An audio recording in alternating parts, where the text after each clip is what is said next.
I declare before you all that my whole life, whether it be long or short, shall be devoted to your service and to the service of our great imperial family to which we all belong. I often draw strength from meeting ordinary people doing extraordinary things. Although we are capable of great acts of kindness, history teaches us that we sometimes need saving from ourselves, from our recklessness or our greed. But even in the unlikeliest of places, hope can still be found.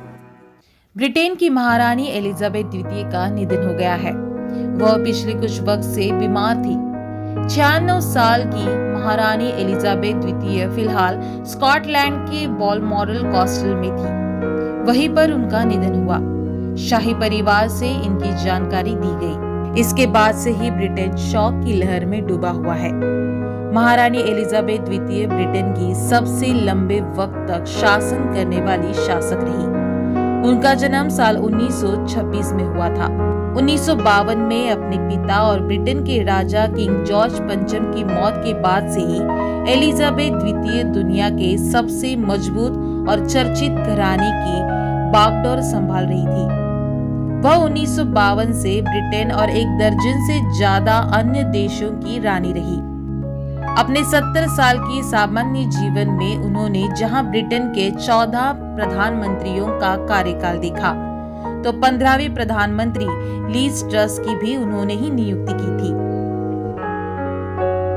उनके इस दुखद निधन पर 10 दिन तक शोक घोषित कर दिया गया है।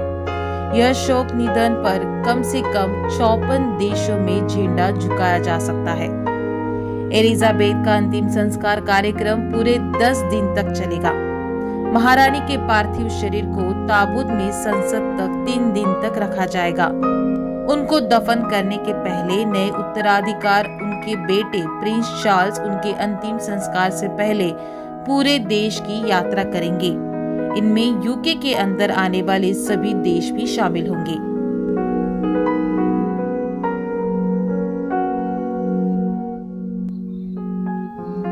बता दें कि भारत में 200 साल तक शासन करने वाली ब्रिटेन की रॉयल फैमिली का इतिहास बहुत पुराना है। दरअसल सन 1600 जब भारत में ईस्ट इंडिया कंपनी की स्थापना हुई थी, तब ब्रिटेन में महारानी एलिजाबेथ की प्रथम हुकूमत हुई थी।